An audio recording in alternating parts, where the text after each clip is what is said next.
One of President Obama's initial proposals to avert the fiscal cliff included $50 billion in new infrastructure spending. That, as we know, landed with a thud among congressional Republicans. But despite that reaction, it doesn't seem like the president is backing down. The second thing that we've got to do is to stabilize the economy and make sure it's growing. Part of that is deficit reduction. Part of it is also making sure that we're investing, for example, in rebuilding our infrastructure, which is broken. I'm joined now by two Republican lawmakers, Wyoming Senator Barrasso of Wyoming, as we just said, and Idaho Congressman Raul Labrador. Gentlemen, thank you both for joining us. Let's talk first about new spending. I mean, investment generally means you want to put more money into infrastructure, bridges, roads, schools, things like that. Is that something that you all might go along with? Is that a non-starter? It's a non-starter. The president really, you have pointed to the problem. The problem in this country is we have a spending problem. That's how we ended up with $16 trillion in debt. And yet the president doesn't talk about ways to minimize the spending or actually get the economy growing. You know, that's one of the things he proposed was an additional stimulus package. And then he wanted an unlimited credit card to be given to him so he could continue his spending binge. We're hitting the debt limit again tomorrow.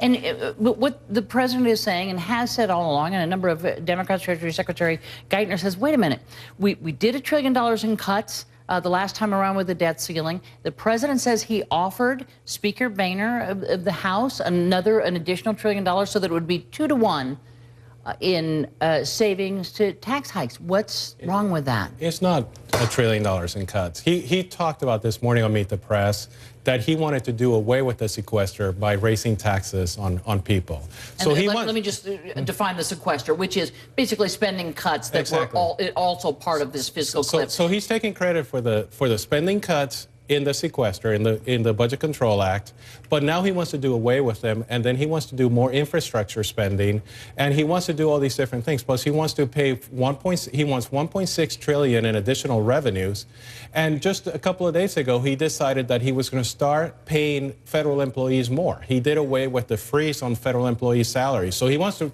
raise taxes on people so he can pay federal employees more. And I don't think there's anything out there saying that federal employees are not making enough money. What he wants to do is he wants to continue to spend more money. And I believe, and some of my colleagues disagree, even Senator Barrasso, I think, disagrees with me. I think the president wants to go over the cliff. He doesn't want to, he's not acting in good faith right now. You listened to him this morning, what he was saying on Meet the Press. He's saying that he came with a plan that was a balanced approach. A balanced approach, he talked about 2 to 1, 3 to 1. We don't have a 2 to 1 or 3 to 1. And as Senator Corker said just a few minutes ago, where are his spending cuts? There's not a single plan out there with spending cuts.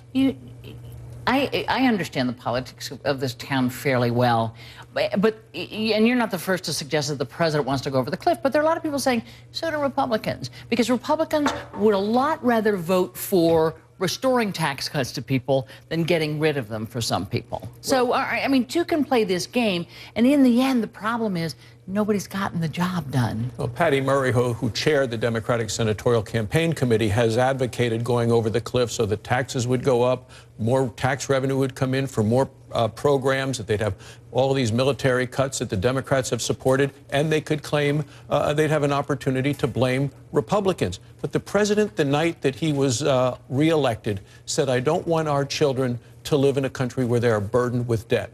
But the president has done absolutely nothing at all to focus on that. And even his interview earlier today, he has again not gotten serious about tax reform or reforming the entitlement programs when 10,000 baby boomers today are turning 65, and they did yesterday and they will tomorrow. And as you said earlier, people are focused on the Redskins game tonight.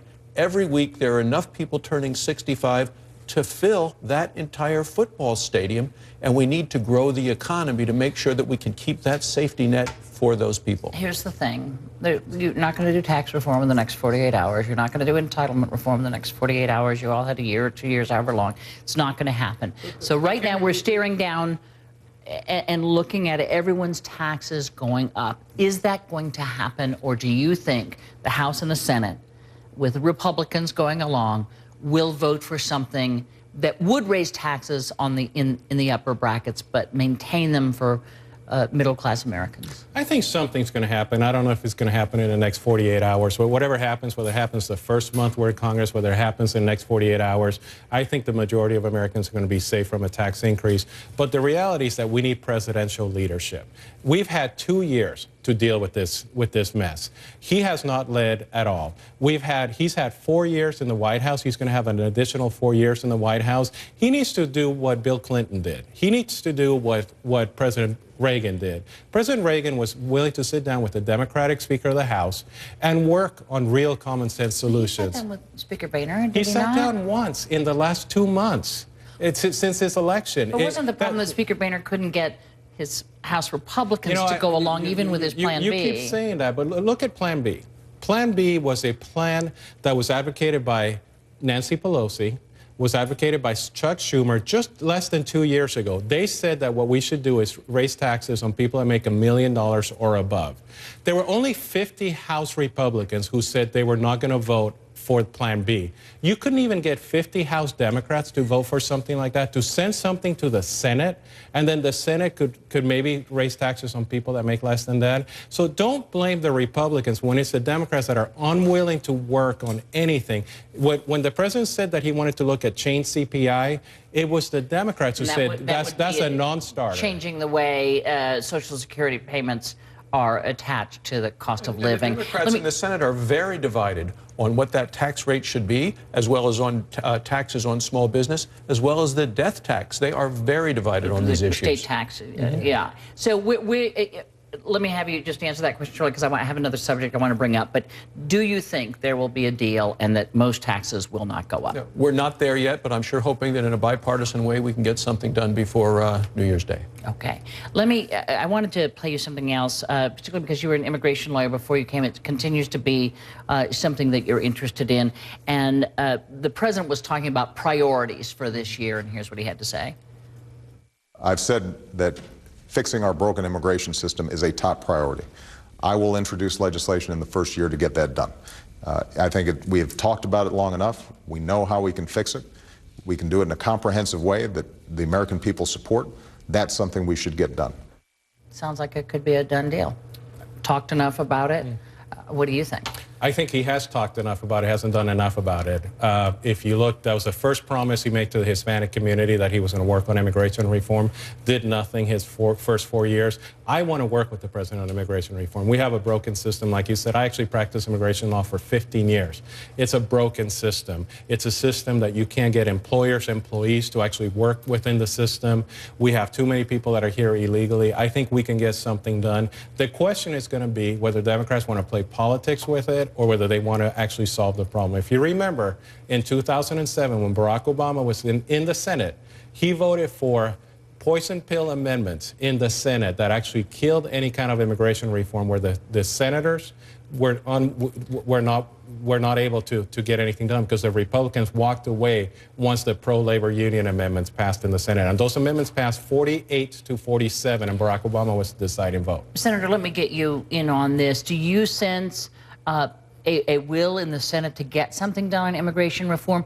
Do you sense in the Republican Party there is a need to get immigration reform done? Because it really hung up Republicans, certainly during the election. Well, I do sense that. I've worked and discussed these issues with Marco Rubio, who's taking a leadership role in that. One of the other things the president talked about today was energy. I'm from an energy state on the Energy Committee.